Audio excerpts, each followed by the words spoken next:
Welcome back to the Out Loud English podcast. I'm Jake. And I'm Mia. We are so happy you're here with us today. How was your week, Mia? Honestly, Jake, it was a little crazy. I said yes to helping a few different friends, and then my boss asked me to take on an extra project. I ended up feeling completely overwhelmed. Oh, I know that feeling. It's so easy to say yes because you want to be helpful, but then you have no time for yourself. But it sounds like you've just introduced our topic for today. It's something that can be a little difficult for everyone, not just English learners. That's right. Today we're talking about how to say no politely in English. No can feel uncomfortable, right? You might worry about sounding rude or hurting someone's feelings. Exactly. In English, we often use special phrases to soften the word no. These phrases make your no sound kind, clear, and natural. And learning how to say no confidently is a really important part of communication. It helps you be honest while still being polite. So today we're going to give you lots of simple, useful phrases for real-life situations. By the end of this episode, you'll feel much more comfortable saying no. So Mia, why do you think saying no is so hard for people? Oh, that's a great question. I think a big reason is that we want to be helpful and kind. We don't want to disappoint people. Right. I think a lot of our listeners might feel that way. They might think, I don't want to sound rude, or I don't know the right words to use in English. Yes, or maybe they feel a little guilty, they feel bad saying no, so they say yes to things they don't really want to do. I've definitely done that before. You want to be polite, but you also need to be honest. It's a tricky balance. It really is, but the good news is a polite no is not rude at all.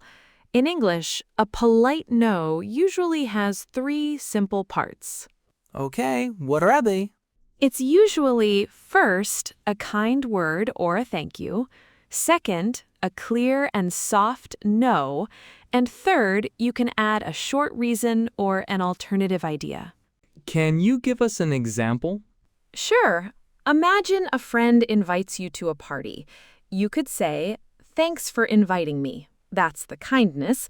"But I can't make it tonight." That's the clear no. Then you could add, "Maybe another time." That's the alternative.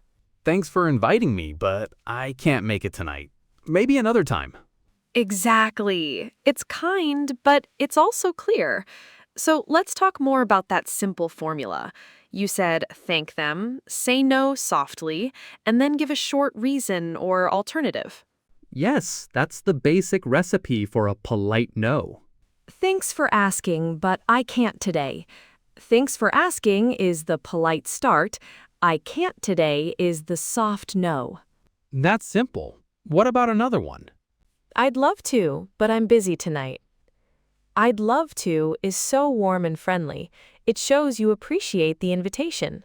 I'd love to, but I like that one a lot. It softens the no immediately.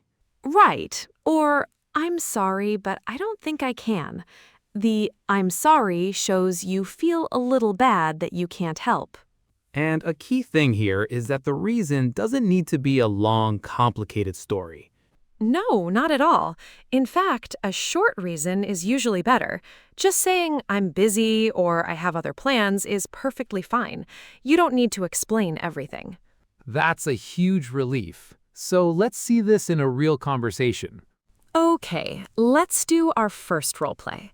In this situation, I'm going to be a friend inviting you, Jake, to dinner.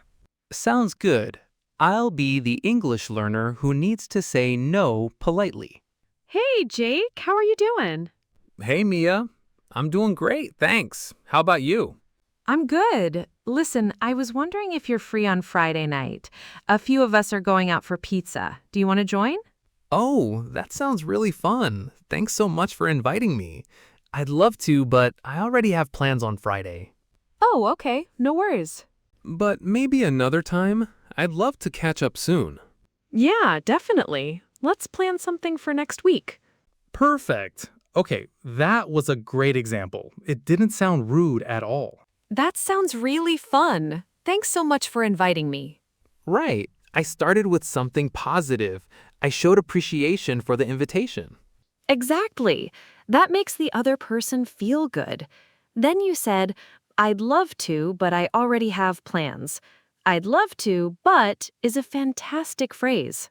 It shows that I am interested, even if I can't go this time.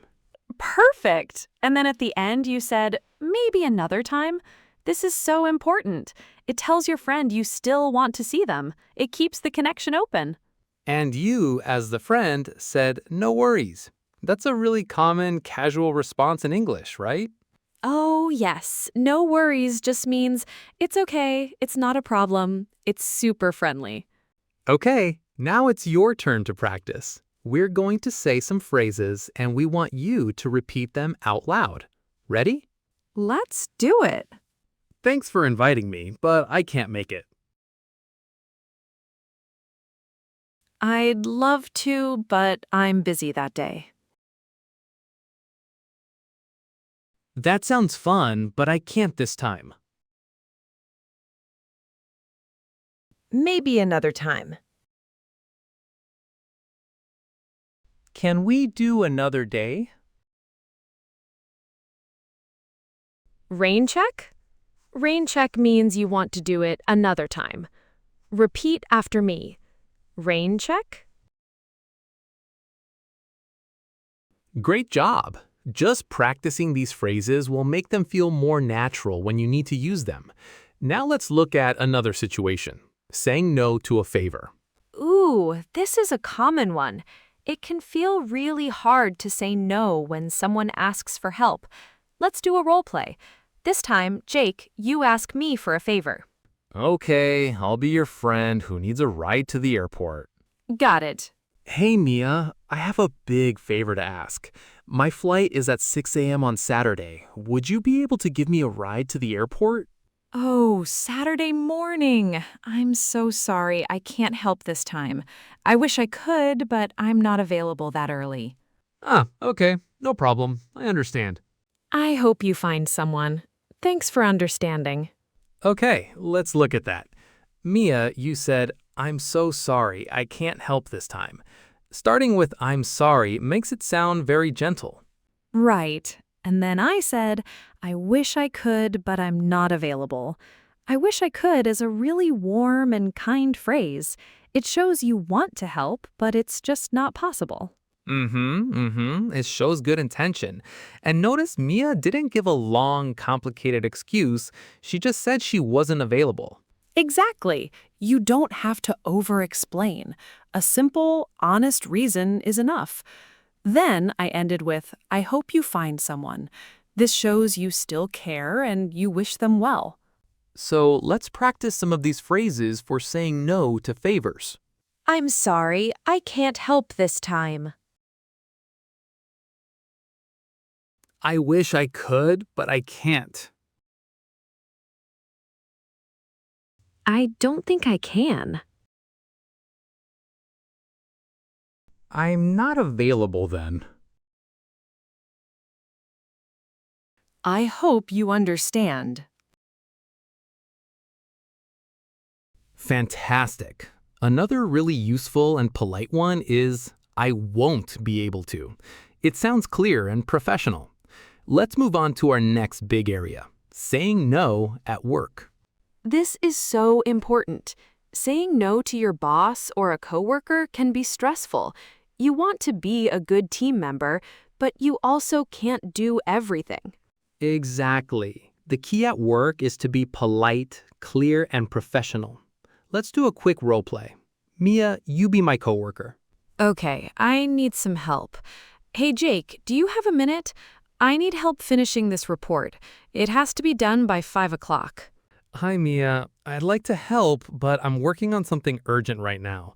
I don't think I can take that on before 5. Oh, okay, I understand. My deadline is also today, but maybe someone else on the team has some time to help? Good idea. I'll ask David. Thanks anyway. Okay, so in that conversation, I started with I'd like to help, but this is similar to I'd love to, but a little more formal for the workplace. Right, it's polite and professional. And then you said, I don't think I can take that on right now. Take that on is a great phrasal verb meaning to accept a task or responsibility. And I gave a clear, simple reason. I was working on something urgent. This helps your coworker understand why you're saying no. A really useful phrase for work is, I'm at capacity right now. At capacity means you are completely full with work and cannot accept any more. It's very professional. That's a great one. Another good strategy at work is to offer an alternative, like, can we talk about it tomorrow? Or, I can help later, but not right now. Yes, that shows you are still being a team player. You want to help, just not at this exact moment. I'd like to help, but I'm busy right now. I don't think I can take that on today. I'm at capacity right now. Can we move it to tomorrow? I can help later, but not right now. You're doing great. Now let's talk about a different situation, saying no to offers.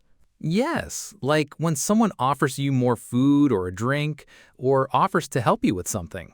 Exactly. These are usually much simpler. The classic perfect answer is no thank you. Simple, polite, perfect. You can't go wrong with no thank you. Some more casual options are I'm okay, thanks, or I'm good, thank you. These are very common. If a waiter asks if you want more coffee, you can just smile and say, I'm good, thank you. yep. Or if someone offers you help carrying your bags, you can say, that's okay, but thank you. Another nice one is, I appreciate it, but I'm all set. I'm all set means I'm finished or I don't need anything else. No, thank you. I'm okay, thanks. I'm good, thank you. That's okay, but thank you. I appreciate it, but I'm all set. Excellent work. You know, Mia, one thing I think English learners worry about is feeling like they need to give a really big explanation for why they're saying no. Yes, that's such a good point. You do not need to tell a long story. A short, polite answer is almost always enough. You can be kind and clear without giving all the details. Right. So here are a few phrases that are simple, polite, and don't include a specific reason. For example, I can't today, but thank you. That's perfect. Or, I'm going to pass, but I appreciate it. To pass on something means to decline or say no to an offer. It's casual and friendly. I like that one. Another one is, not this time, but thanks for thinking of me. That last part, thanks for thinking of me, is so warm and kind. It really is. And if someone suggests a plan that you don't like, you can just say, I don't think that works for me. Clear, simple, and polite. Okay, but what about a really difficult situation? Like when someone asks a personal question that you don't want to answer.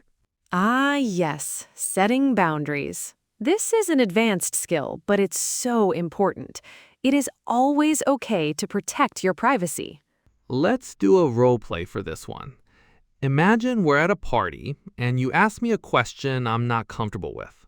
Okay, so Jake, you're not married. Why not? Are you dating anyone? You know, I'd rather not talk about that. But hey, did you try the guacamole? It's amazing.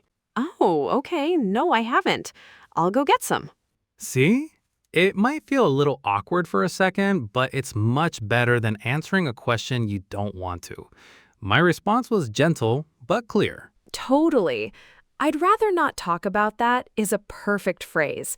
I'd rather not is a soft way to say, I don't want to. And then you changed the subject, which is a great technique. Other options could be, that's a little personal, or I'm not really comfortable answering that. These phrases are all about setting a boundary politely.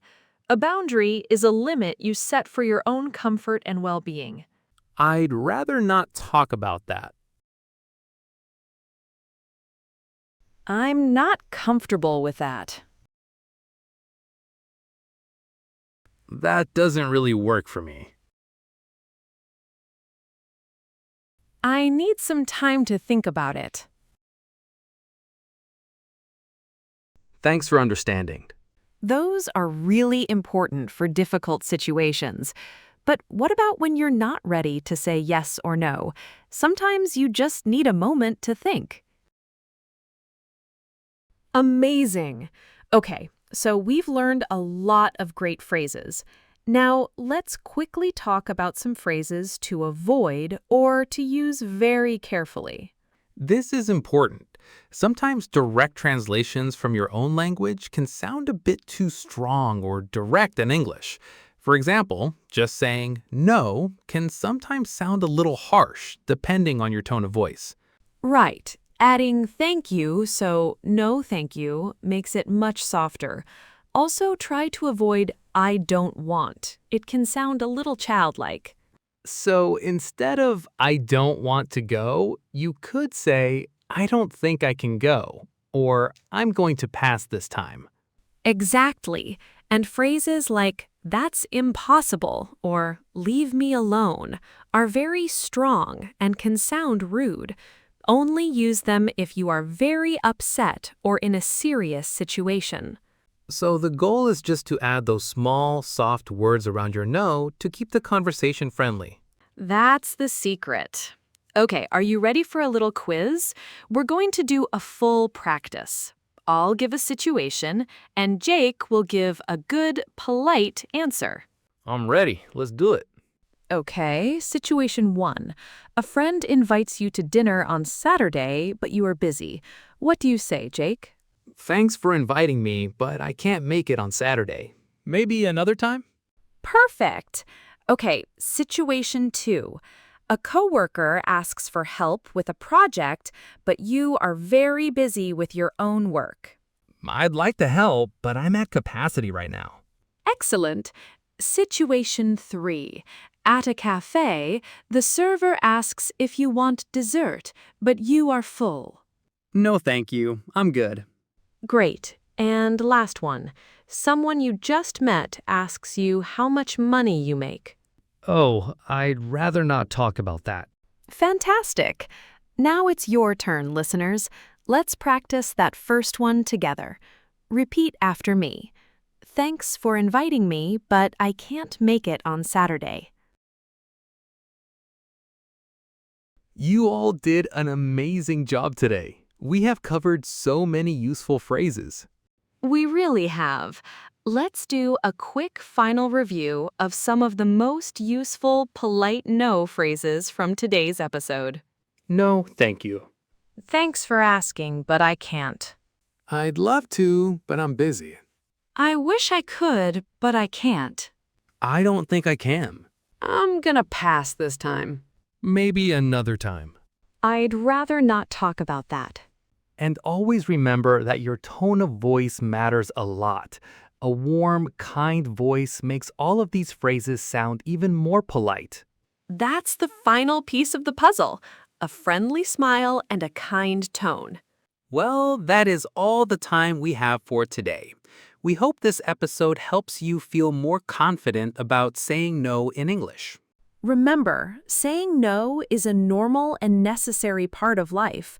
A polite no is a useful skill, and it shows that you respect yourself and other people. You can be kind and clear at the same time. For your homework this week, try to practice just one phrase. Maybe next time someone offers you something, you can say, "No, thank you, I'm good." That's a great idea. We'd love to hear from you.